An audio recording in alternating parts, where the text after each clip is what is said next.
The Tell-Tale Heart by Edgar Allan Poe. True. Nervous, very, very dreadfully nervous I had been, and am. But why will you say that I am mad?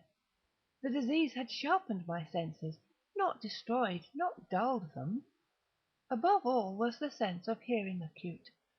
I heard all things in the heaven and in the earth. I heard many things in hell. How then am I mad? Hearken, and observe how healthily, how calmly I can tell you the whole story. It is impossible to say how first the idea entered my brain, but once conceived it haunted me day and night. Object there was none, passion there was none. I loved the old man. He had never wronged me, he had never given me insult. For his gold I had no desire. I think it was his eye. Yes, it was this. He had the eye of a vulture, a pale blue eye with a film over it. Whenever it fell upon me, my blood ran cold, and so by degrees, very gradually, I made up my mind to take the life of the old man, and thus rid myself of the eye for ever. Now this is the point. You fancy me mad. Madmen know nothing. But you should have seen me. You should have seen how wisely I proceeded, with what caution, with what foresight, with what dissimulation I went to work. I was never kinder to the old man than during the whole week before I killed him.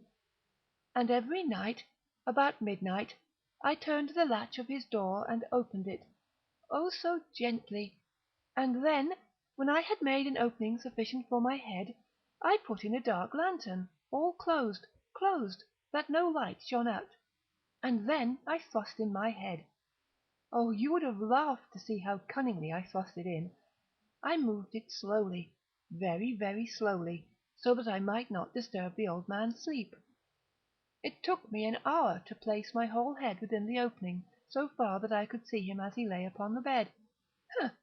Would a madman have been so wise as this? And then, when my head was well in the room, I undid the lantern cautiously, oh so cautiously, for the hinges creaked. I undid it, just so much that a single thin ray fell upon the vulture eye. And this I did for 7 long nights, every night just at midnight.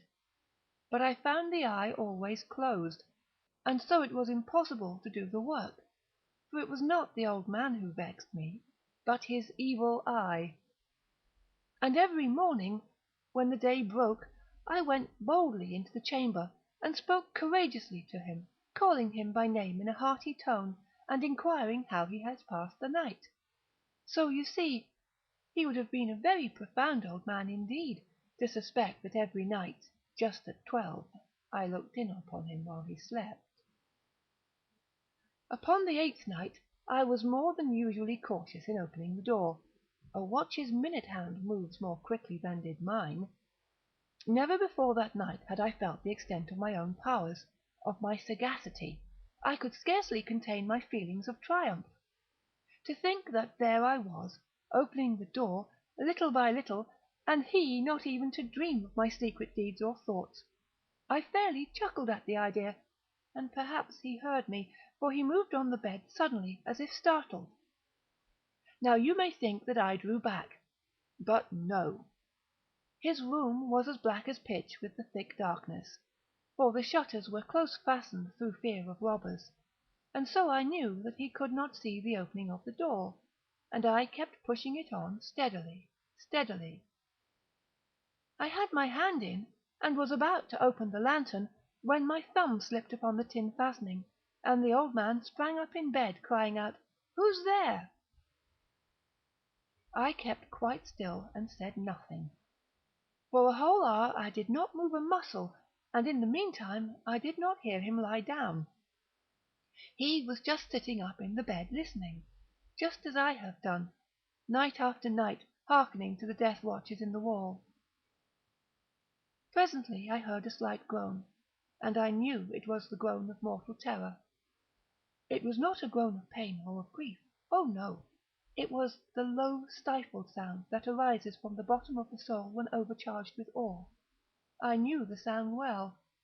Many a night, just at midnight, when all the world slept, it had welled up from my own bosom, deepening with its dreadful echo the terrors that distracted me.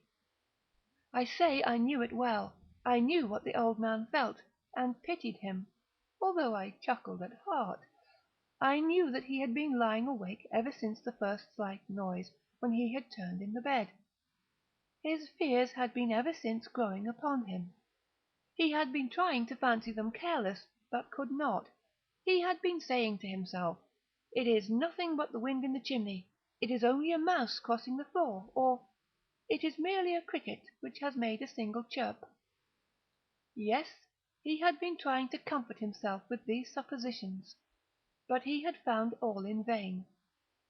All in vain, because death, in approaching him, had stalked with his black shadow before him, and enveloped the victim, and it was the mournful influence of the unperceived shadow that caused him to feel, although he neither saw nor heard, to feel the presence of my head within the room.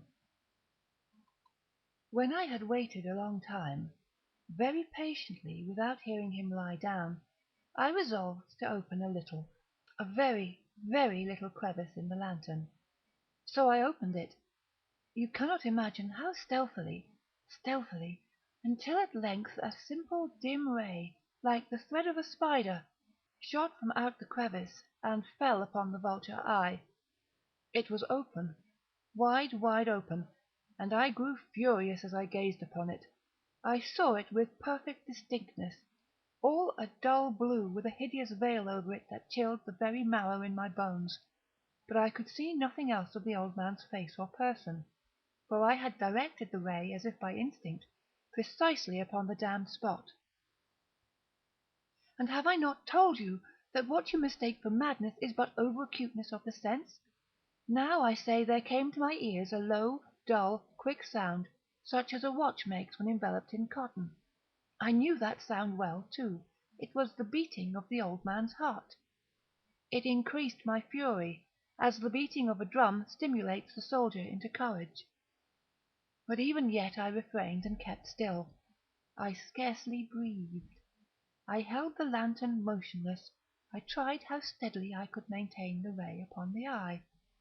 Meantime the hellish tattoo of the heart increased. It grew quicker and quicker, and louder every instant. The old man's terror must have been extreme. It grew louder, I say, louder every moment. Do you mark me well? I have told you that I am nervous. So I am. And now, at the dead hour of the night, amid the dreadful silence of that old house, so strange a noise as this excited me to uncontrollable terror. Yet for some minutes longer I refrained and stood still. But the beating grew louder. I thought the heart must burst. And now a new anxiety seized me. The sound would be heard by a neighbour. The old man's hour had come. With a loud yell I threw open the lantern and leaped into the room. He shrieked once only. In an instant I dragged him to the floor and pulled the heavy bed over him. I then smiled gaily to find the deed so far done, but for many minutes the heart beat on with a muffled sound. This, however, did not vex me. It would not be heard through the wall. At length it ceased. The old man was dead. I removed the bed and examined the corpse. Yes, he was stone dead. I placed my hand upon the heart and held it there many minutes. There was no pulsation. He was stone dead. His eye would trouble me no more. If you think me mad, you will think it no longer when I describe the wise precautions I took for the concealment of the body. The night waned, and I worked hastily, but in silence. First of all I dismembered the corpse. I cut off the head and the arms and the legs. I then took up 3 planks from the flooring of the chamber, and deposited all between the scantlings. I then replaced the boards so cleverly, so cunningly, that no human eye, not even his, could have detected anything wrong. There was nothing to wash out, no stain of any kind, no blood spot whatever. I had been too wary for that. A tub had caught all. When I had made an end of these labours, it was 4 o'clock, still dark as midnight. As the bell sounded the hour, there came a knocking at the street door.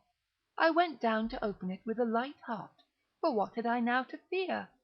There entered 3 men, who introduced themselves with perfect suavity as officers of the police.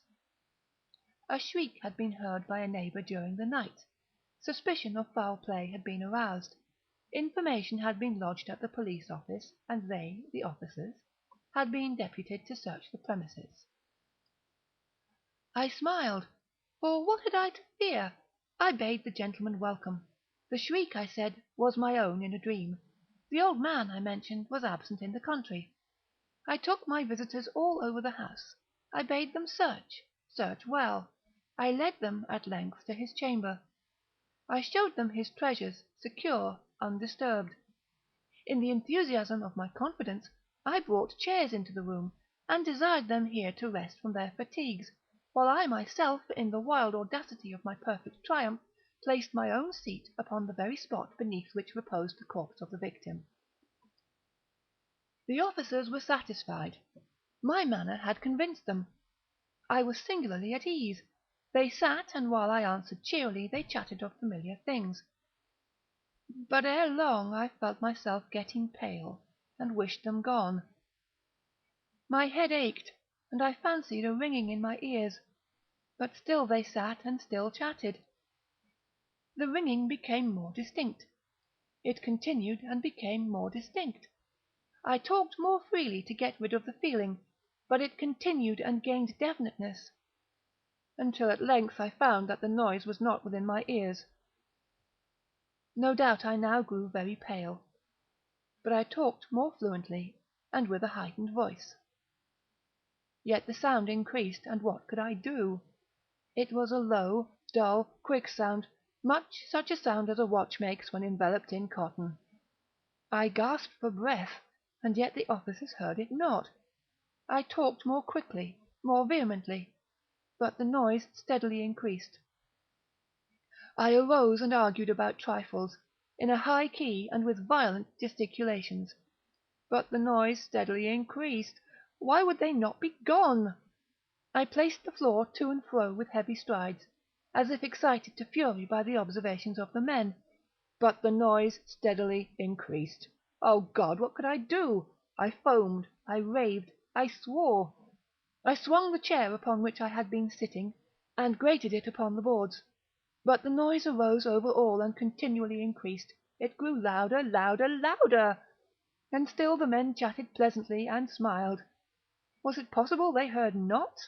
Almighty God, no, no, they heard, they suspected, they knew.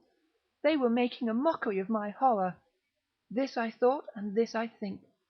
But anything was better than this agony, anything was more tolerable than this derision. I could bear those hypocritical smiles no longer. I felt that I must scream or die. And now, again, hark! Louder, louder, louder, louder! Villains! I shrieked. Dissemble no more. I admit the deed. Tear up the planks. Here, here! It is the beating of his hideous heart.